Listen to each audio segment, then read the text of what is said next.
This is TDPS. I'm Christopher Rice. And I'm Eric Shaw Quinn. Do you have a question or comment about this podcast? Then come share it with us on our Facebook page at facebook.com/thedinnerpartyshow, no spaces, and we'll do our best to answer it on the show. Just watch out for our aggrieved manservant, Shea Butters. He moderates the page, and he's been known to talk smack about the two of us. Most of what he says about you is true, though. We can discuss this later. That's right, at facebook.com/thedinnerpartyshow. No, I meant in the car.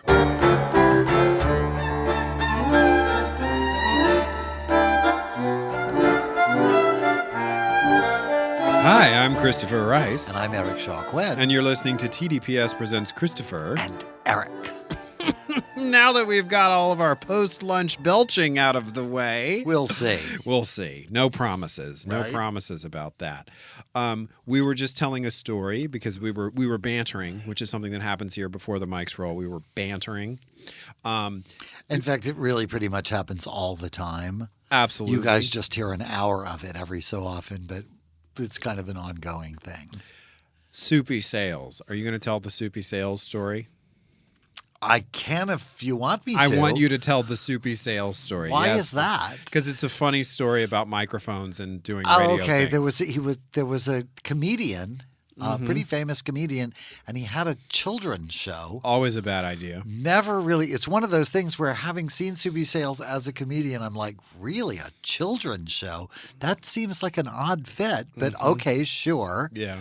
It's sort of like, the Rodney Dangerfield children's show. Like, okay, well, sure. Don Rickles, Children's Hour. And he concluded the program for the day, and believing that the mics were no longer live, said, well, that ought to hold the little bastards till next week. Or whatever the interim was. And it was a time when that was not a cool thing to say. Now I think you can say it on a children's show. Right. Yeah. They Like have the Muppet, bastard they say it children's show. Right. They say it on Sesame Street all the time now or something. But it's not it wasn't popular then, and it was kind of the end of Soupy Sales. That was really the end of Soupy Sales. I kind of think it was it was pretty bad. Like it was a different world. You remember what was her name? Ingrid Bergman. Mm-hmm. Her daughter got pregnant out of wedlock Yeah. in that time period, and it just kind of was it for her career. And Jesus. she was a pretty noteworthy actress. I mean, it would be like, wow. And then Meryl Streep never worked again. Like I can't even really imagine. Like, I'm really more surprised when they are married when the child is born. At this point, I don't feel strongly about it one way or the other. It's a personal choice, but at the time it was a big deal. Vanessa Redgrave, I think it also happened to her in and around I think Camelot. She left her husband for the director, or the other way around. I can't remember who. And there was a child. Christopher lost interest in this conversation. I just, I was just thinking of what assholes people used to be, and then I was remembering what we're going to talk about today, which is proof that as of, I think, 2011, people were still kind of huge assholes, and the world has assholes in it. I'm not sure that that's really gotten a whole lot better. It's gotten some better. We hope that it's better. Sometimes I think it's better, and then I'm reminded that it's not.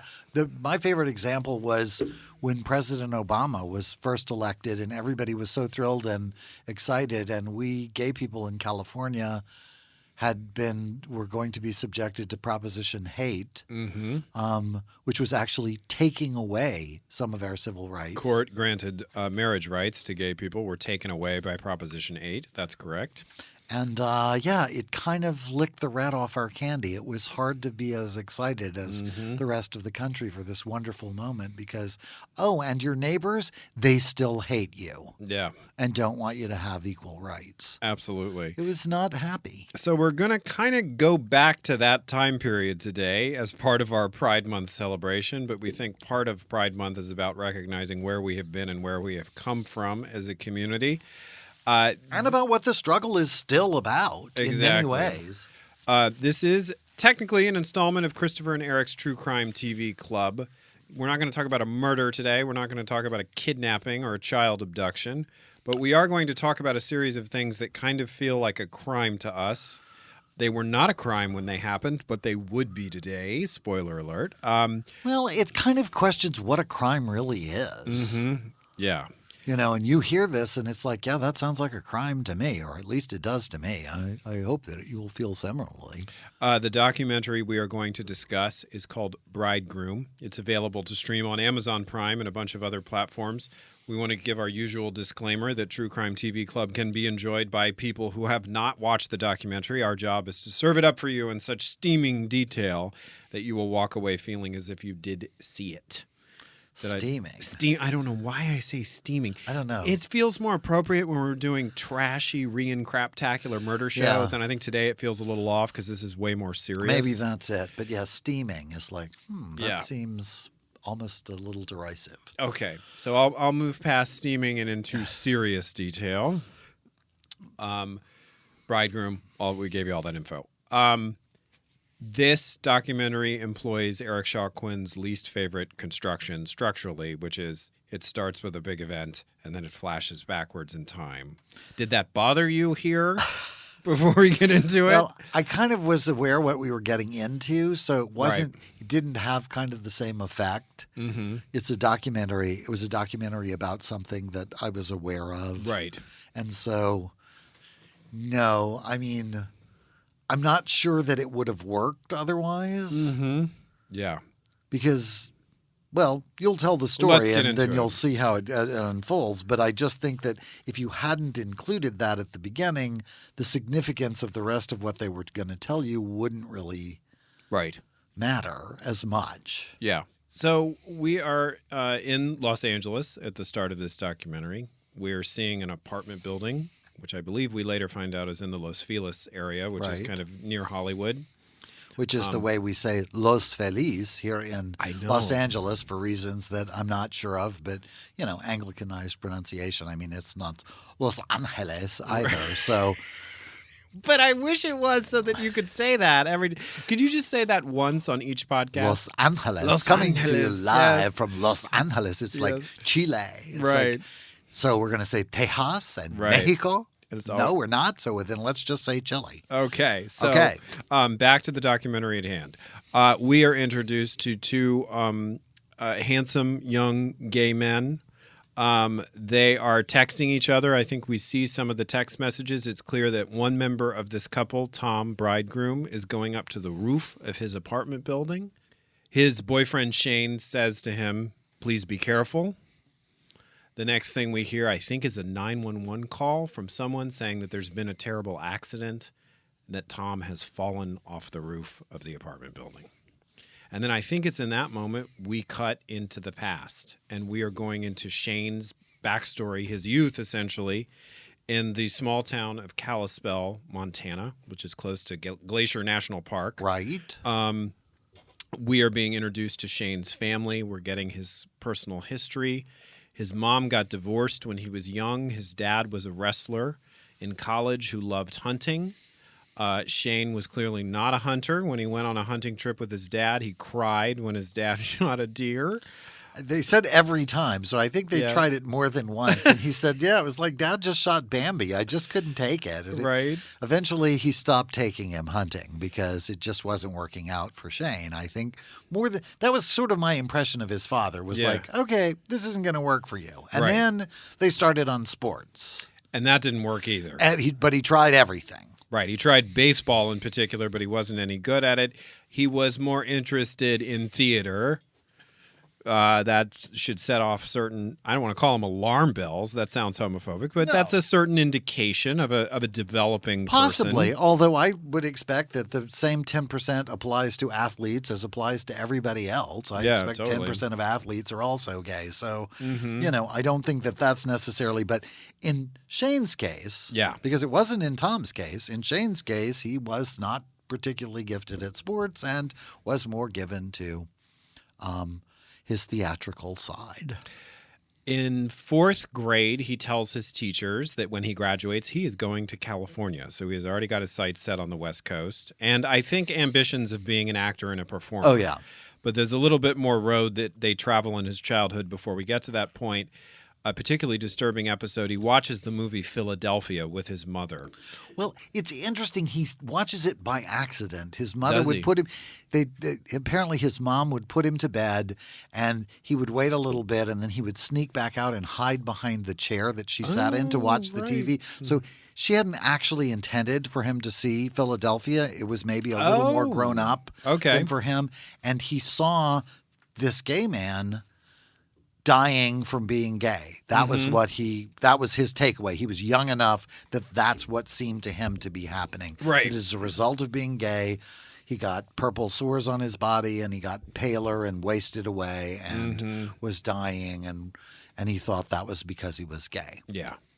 And he began to have panic attacks, which were so intense he would pick up the phone and he would call 911. This is, interestingly enough, something that we saw depicted in a movie we discussed in a previous episode. Paul Rudd's character, who was playing a gay man, a gay adult man in Ideal Home, same thing. He would have panic attacks. He would call the ambulance. And the ambulance would get there, and they would find out that it was just a panic attack, and they would say, all right, get out. At this point in the documentary, I think they were more compassionate than that, but that was that was the takeaway, totally. and it was a comedy. But we've got the high. This is a very powerful documentary. We're going to get into it, but these two, his grandmother and his great grandmother. Oh my God, they were treasures. They were really like, wow. The great grandmother was just. We're going to get to a detail about her that's she just was wonderful. Just as plain and direct as she could possibly have been. Adorable woman. I would love to be friends with her. She was great. Yeah. So that was Pat. Grandma Pat was Shane's great grandmother. Judy is his grandmother. And they said that when Shane would have a panic attack, they would just put a sack over his head.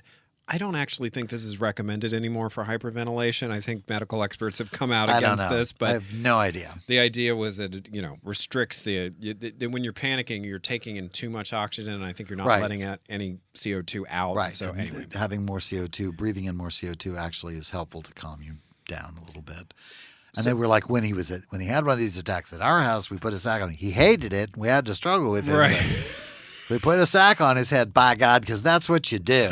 That's what we were taught growing up. So mom sends him to a therapist, and the therapist says, your son is gay, and he needs to accept it. And kind of it sounds like the therapist implied you need to accept it, too, if you're interested in your son's well-being and mental health. And kind of in a great way, his parents were like, okay. Yeah. Like, they're really the dad who just said, well, I realized I wasn't going to be making any more kids, so I better enjoy the ones I had. I thought, well, that's a very practical way to look at it. But they were very unmoved by that information. It seemed like it was like, okay, sure. Yeah. It was like telling him he has brown hair. Yeah. Meanwhile, 1,500 miles away in a little town called Knox, Indiana, we're going to meet another young gay man named Tom.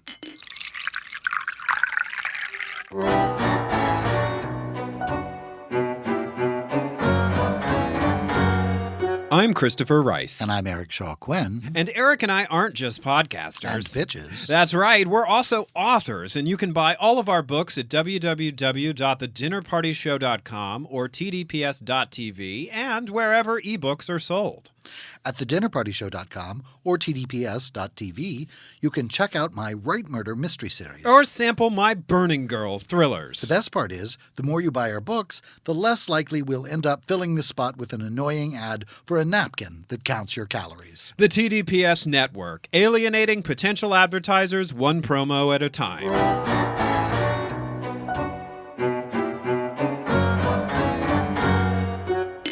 So 1,500 miles away from Kalispell, Montana, and I should also add that this is not exactly simultaneous because we later learned that Shane and Tom had an age difference between them. Yeah, Tom was actually 4 years older than Shane, I think is right. So probably a little before, actually. But since Shane is narrating the movie, it would have been off-putting not to include him. Yes, absolutely.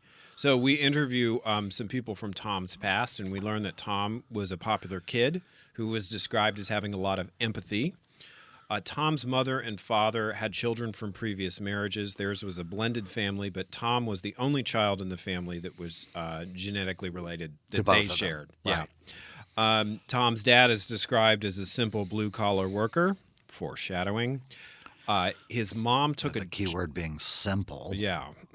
His mom took a job as a janitor so that her son could go to a military academy in town as opposed to the local high school. Tom's dad was a Vietnam veteran. Tom visited Vietnam as a teenager out of respect for his dad.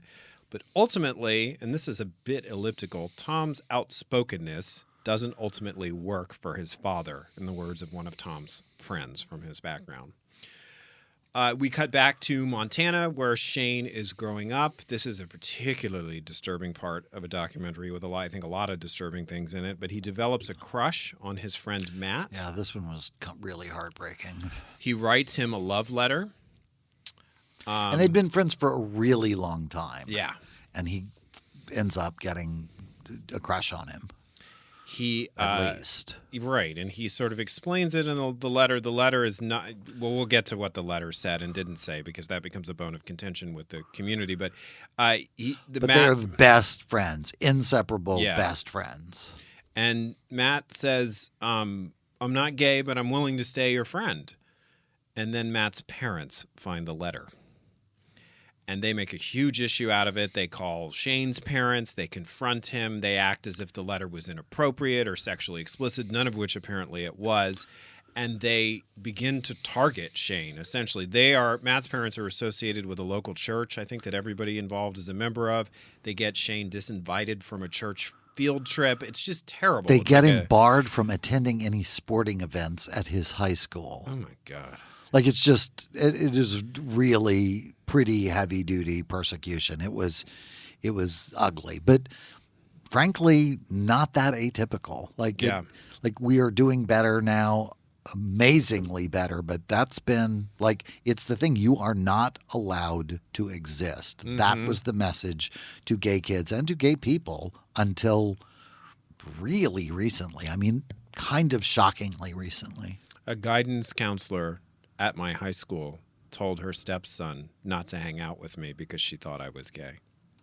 Yeah. I mean, it's not as severe as what Shane was put through, but probably just because my mother was famous. They were afraid of her, but all over. Yeah, I think this is still an issue. And they outed him, essentially. Yeah. Shane had not made these declarations to the community, but by targeting him, his best friend's parents violate his privacy. Everybody in the community, and Shane is really pretty much, excluded from everything and attacked and everything else. His mother describes an episode at a football game where Shane is apparently in attendance, so maybe this had been the ban had been lifted at that point, or he was violating. Been put into effect, or who knows? But she saw the kids were all spitting in a cup, and they were getting ready to pour it on Shane's head, and she grabbed the wrist of the last kid in line, and she said, you put that on my son. She was basically the mom that all gay kids want. Yeah, she said she was the mother bear. She turned into a mother bear in that moment and said, you'll have a lot worse problems than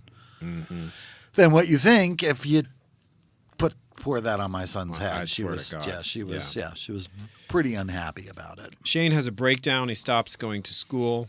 He becomes suicidal. He describes the scene of actually going to his parents' cabin or his mother's cabin or father's cabin and cradling a big rifle on his lap and considering ending his life. But he ultimately decides that would be unfair to his family. Which it would be. He's right. But that's kind of a breakthrough for people in the suicidal mode because they're not thinking of anybody else. Mm-hmm. And if they are, they're mistakenly thinking that those people would be better off if they were dead, which is, of course, never true. Never true. We go back to Tom's young life. We meet his friend Amanda. They attended military academy together. She describes how Tom tearfully came out to her during their time in school. She also says she was not the least bit surprised. Yeah, exactly. But Tom is being described as leading more of a double life than Shane. That the community doesn't know about Tom. Because Tom's father is so all about the machismo kind of man. Tom is like meeting all of the benchmarks. It's the thing I was saying earlier, like 10% of athletes are gay too. Like he was a star athlete and went to military school and got all the medals and won all the, citations or whatever you went at military school.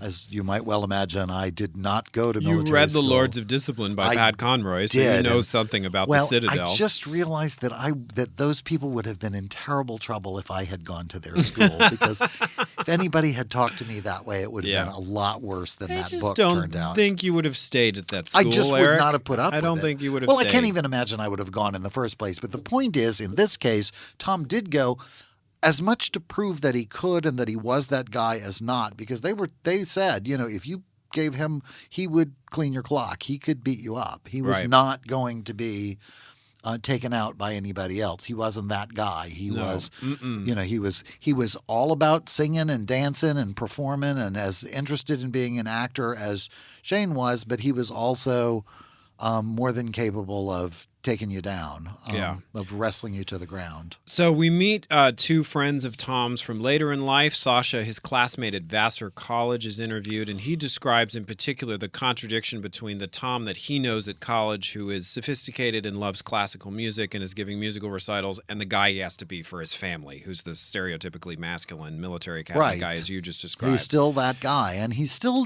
being outspoken with his father, but he is still meeting his father's standards of masculinity. I don't know if it was they didn't make it clear, and since he's not included in this story other than as a person being narrated, he's not interviewed, obviously, for the story, so we can't know, but I assume that it was his effort to prove that. I don't, as much as it was his own interest, he was very much interested in it being clear to people that he was those things as well. Right. But yeah, going to Vassar was, I thought, a really interesting. It was sort of an abrupt jump, but we didn't hear unexpected anything turn. about what his small town parents thought of him going to this incredibly liberal college, because Vassar is that. It's and just hanging outside around New York with City. Anne Hathaway. And, all of the famous graduates that were around his age group. I mean, he was a star. We meet his close friend Alex, who describes how unjudgmental Tom was of other people. Alex is hearing impaired, and she describes how safe she felt being friends with Tom and how supportive he was of her.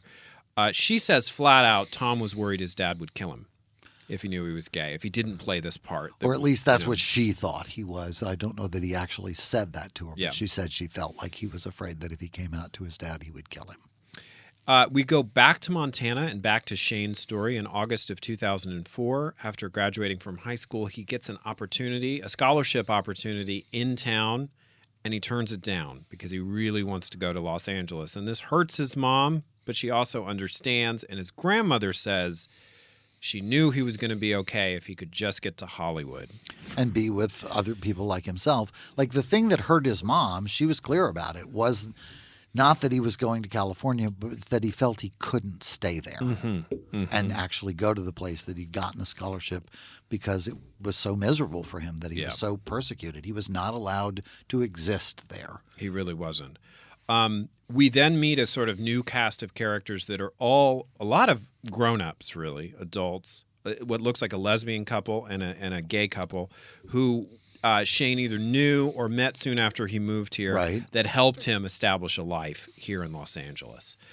He wanted to be an actor, but after a short while, he decides that's not really what he's passionate about. He gets a job working as a production assistant, which everybody who wants to be in entertainment here does at some point. Right. It was a great sort of gig for him. It gave him a ongoing income, and he was still involved in the entertainment industry. I think he worked at Entertainment Tonight and Hard Copy and a couple of places like that. He started making a group of friends and beginning to expand his own connection here in town. Right. And he also makes two friends, I think Lizzie and Chelsea, who decide they're going to set him up with their friend Tom. So they don't tell him it's a fix-up, but they invite him to a bowling alley night. And Tom is there, And Shane's initial reaction to Tom It was is, a meet cute. It was really romantic comedy. but like he was intimidated. Tom is 4 years older. That becomes clear now. He thinks he's cocky and confident, and Shane feels awkward and doesn't know how to bowl. Yeah, it was totally adorable. It was very romantic comedy. It was a kind of cute meeting, and he was very sort of reluctant. And then they met again at some other social event. Right. And it's sort of described as they really just hit it off. And the dynamic of their relationship established itself pretty clearly early on, which is Tom was pursuing his dreams of performing. Tom was talented and had a really good singing voice. Shane paid the bills and was sort of nurturing and, that I don't want to rely on gender stereotypes. And the but other sort of thing wifely. the other things that his friends said of him was that Tom decided that it was Shane. Like there was the friends were very clear that Tom was going to have Shane. That was happening. It was on, and he was not going to be too keen on being told no, and didn't turn out to be much of a problem because I loved the quote from Rick, Shane's landlord, who was like, an older gay gentleman who said, I'm pretty cynical about relationships at this point in my life, but they had something really special. Yeah. Yeah. Everyone seemed to say that. So they started trying to put together what might have been a reality show or a travel show. This seemed like right on the cusp of the social media era. It was this like was the like late not, yeah. 10s. It was like the aughts, the 2000 aughts. So not 2005, 2006, 2000, along in there. Yeah. So Shane's mom comes out to visit, and he officially and finally comes out to her, and she says, and really introduces Tom as his partner, and she is, of course, as we've been led to expect, very accepting, and knows that she can rest easy knowing that Shane will be taken care of. And tells him, I already knew that. Yeah. And she was really glad that there was a Tom, that she was delighted to meet him, and it was very much familial. And then Tom goes to visit his family in Indiana. I was home for Christmas. And he and his mother are watching television, and a lesbian couple comes on, and she begins going off about how disgusting that is. And so he chooses that moment to come out to her, and the results are catastrophic. I mean, at least, yes, it was really an event. She calls his dad, tells him to come home from work. She starts raving about how it's a sin, and he should have told them earlier so they could have gotten him medical help. I'm also assuming she involved religion because it sounds like they were a religious family as well. They sat down at the table with the Bible with him that next morning. They accuse Shane of turning him gay. They just say all the hateful, bigoted crap that you expect to hear, or gay people have come to expect to hear in situations like this. And it culminates with his dad pulling a shotgun on him, ripping the door off the hinges of his room. His mom pulling the phone out of Tom's hand so that he can no longer talk to Shane about what's happening back in California. And she tells Shane on the phone, we're going to come out to California and gut you. Direct quote. We'll hunt you down and gut you. That's really, like the worst possible case. And part of it, some of the friends thought that after he had seen Shane's mom's reaction and Shane's family's reaction, he was hoping for something more resembling that. Yeah. That he would get more acceptance than it turned out that he got. But it was dramatically the opposite of that. Surprisingly, though. Some time passes, and I think what the friends speculate is that Martha, Tom's mother, is basically coming to the decision that if she doesn't take an active role in her son's life, she's going to lose her son. Yeah.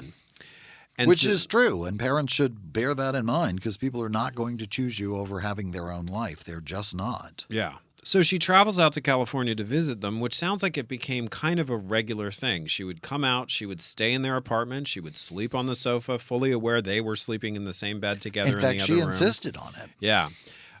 There's video of her holding their dog on her stomach as she sleeps on their sofa. I couldn't tell if she was asleep or not because they don't show her face. Maybe they didn't have permission to show her face, which is foreshadowing for what's to come. You see her hand, so Yeah. I think she's participating. I assumed that it was her son being teasing and carrying on with the dog, but whatever. She is. While Shane says it was awkward at first, they develop a kind of relationship, and she participates in their lives. No contact with the father, but the mom, Martha, has been out and visited and aware of where they live and been in their home and stayed over as their guest and that sort of thing.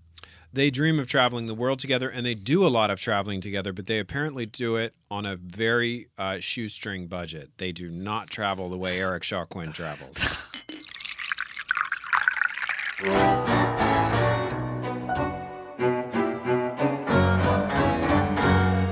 I'm Christopher Rice. And I'm Eric Shaw Quinn. Do you have a question or comment about this podcast? Then come share it with us on our Facebook page at facebook.com/thedinnerpartyshow, no spaces, and we'll do our best to answer it on the show. Just watch out for our aggrieved manservant, Shea Butters. He moderates the page, and he's been known to talk smack about the two of us. Most of what he says about you is true, though. We can discuss this later. That's right, at facebook.com/thedinnerpartyshow. No, I meant in the car.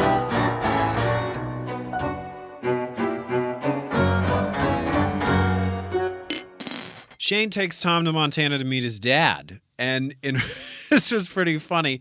Before he gets to the house, they hide in a closet, Shane and Tom, and then jump out of the closet to surprise his dad. So it's like they're coming out of the closet, literally. At his dad's house, to Yeah. his dad. But yeah. And the dad says that he really appreciated that Tom made the effort, you know, to have a positive and good relationship with him. There's none of the sort of quasi-religious nonsense that they're getting from Tom's family. It's, you know, okay, this is going to be the case, and I'm going to deal with it. I don't know that they're being presented as the most liberal, cutting-edge people in the world. Like, the father was a logger his whole life. Nothing wrong with that. But, you know, like, he was also a working man, just as Tom's father was, and That to me was the key. It was these people, these families come from similar backgrounds, and one family had one response and one family had another. The response is not indicative of the background necessarily. No. You know what I mean? Like, it's a choice to respond to this way. Yeah, and it's about whether Yeah. or not you love your kid is what I have to say Right. about it. And I think that apparently Tom's parents were in love with themselves and with what they thought of, other people Exactly. thought of them in the world. And Shane had parents who were actually in love with him. This is the point at which the documentarians realize that Grandma Pat just needs a moment. It doesn't really tie my into God. anything else, but this is Shane's great-grandmother basically flatly informs the camera that she kills snakes. She doesn't like them.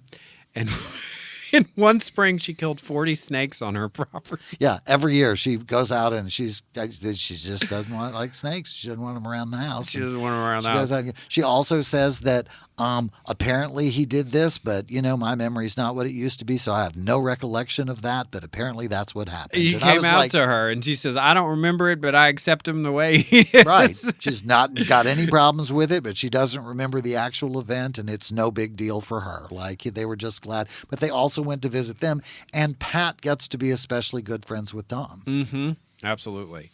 So Shane is afraid of showing public displays of affection.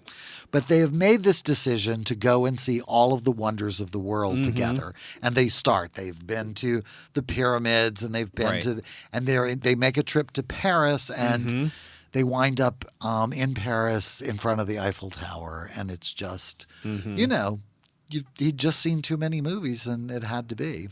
So when they get back, he buys Shane a ring for Christmas, and there's a note that says 2011 will change our lives forever. And they also have added this detail either here or maybe earlier in the documentary where they say that Tom wanted to get married when it could be legal. Right. He didn't want some technicality, and they were not interested in the domestic partnership thing. He wanted to marry Shane when he could marry Shane, but they got Tiffany rings for each other.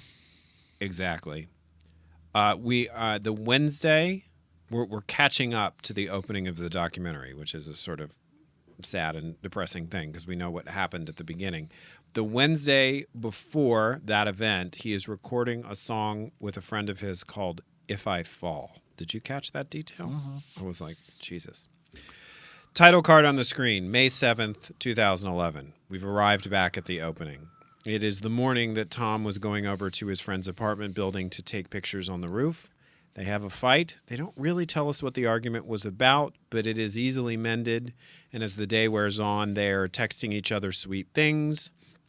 Tom has gone over to his friend Alex's apartment. He's taking pictures of her. I think she has recently been through a breakup, so they're joking around, and she's dressing up in her vampiest clothes and has done her hair up. And apparently they were in the habit of going up to the roof of her building to take pictures. There was a view of Hollywood in the background. Yeah, it looked like the roofs of one of my buildings that I've lived in here. It was very familiar looking. In fact, I kept thinking when they were up there, my God, are they on the roof of my old building? And they weren't, but it was so similar.